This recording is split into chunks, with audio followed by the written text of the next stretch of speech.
Toastmaster Robert Leedy moved to Florida in 1993 to open a bookstore.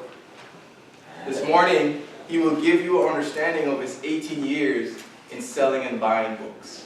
Please welcome to the lectern, Toastmaster Robert Leedy.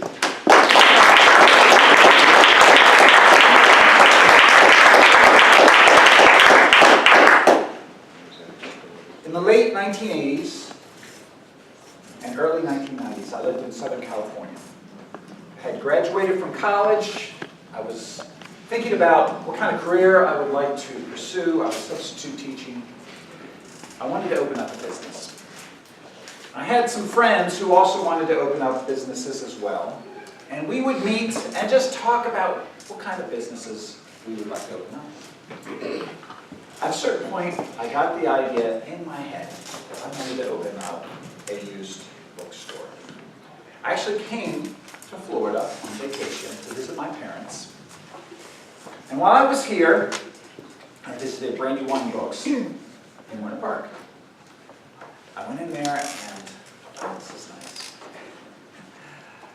Later that week, I went to a garage sale and I picked up a bunch of books I thought were worth a little bit of money. I took them to Brandywine Books, and I made a little bit of money. I made about $20 out of it. This is great. This is something I can do. So I went back to Southern California, where they had quite a few used bookstores. And I interviewed all the book dealers I could find and asked them about what they did and their work. There were people who specialized. There was a gentleman who specialized in mysteries. There was a store in Pasadena that specialized in theology. There were people who had general bookstores.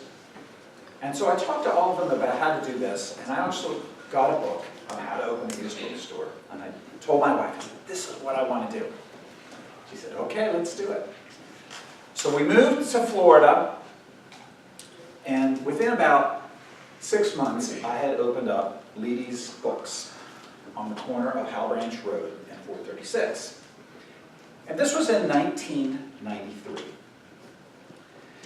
And if we can go back to 1993, you may remember that everything was different back then, especially for used books. I had no idea what was on the horizon as far as the internet. The internet was just starting. So I'm going to give you a little picture about how the business worked back in 1993, at the very tail end. I feel like I'm a rider of the Pony Express telling all of you what it was like. There was no internet. People would bring in books. There was no way to really know the value of books. It was all in your head. And prices varied greatly from dealer to dealer. There was a common understanding of some books being rare and being of higher value, and we had lots and lots and lots of price guides. And that's what I would use. Although I would pick up knowledge, okay, this is an author whose book is in demand, and you end up with this big well of knowledge about what might be valuable, because you couldn't look everything up. And there was a magazine that came out at the time called A.B. Weekly. It had nothing but want ads for books. It would have something like 30,000 ads. Wow. It would have author and title. And you would go through there. This was not the most fun thing to do, but you just go through there, read through the ads, and think, do I have that book? And if you did, you'd get out a postcard, and you would write the description of the book, and then you would send it to the person who put in the ad. And all the various book dealers in the country would use this magazine, and you do this every week. And I would send off postcards and not hear anything. You know, occasionally someone would send you a check, and you'd end up selling the book that you had advertised. One time I decided, well, I'm going to take out an ad and see what happens. So I took out an ad for about 10 books, different things people had requested from me. And within a few days, I was getting postcards from all over the country. Usually about 15 postcards per book. And I went through them all handwritten. I would go through them and say, oh, that looks like the best one, and I'd send off a check. It sounds crazy, but that's how the book business worked in the early 90s. And it's no exaggeration to say that the internet has probably made a bigger change in publishing and book selling than even the development of the printing press. Bookstores were among the first businesses to widely use the internet. There was a company, it's now known as Leedy, it was started by some booksellers, where people started putting their inventory online. I could see the writing on the wall early on, and I had a friend who helped set me up. I got a Macintosh computer. I got FileMaker Pro was the database software that I used. My parents, who had helped me at the store, and I would enter books. I had 33,000 books.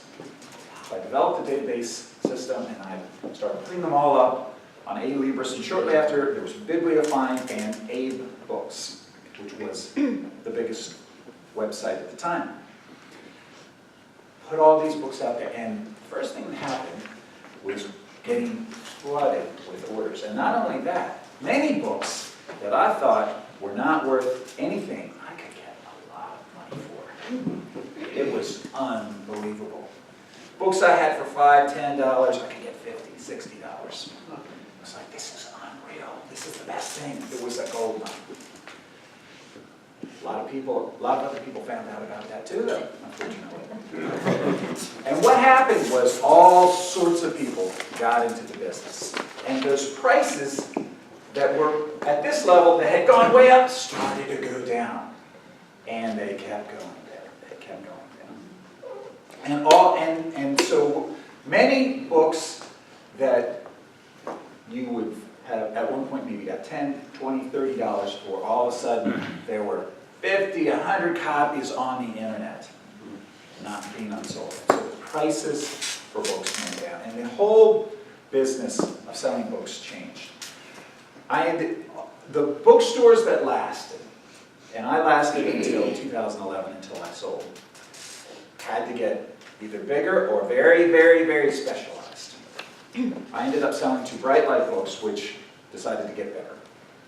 Those who have made that transition, most of the book dealers who made it from the early 90s or even earlier until today, are very specialized book dealers or deal in very high-end books or very rare books.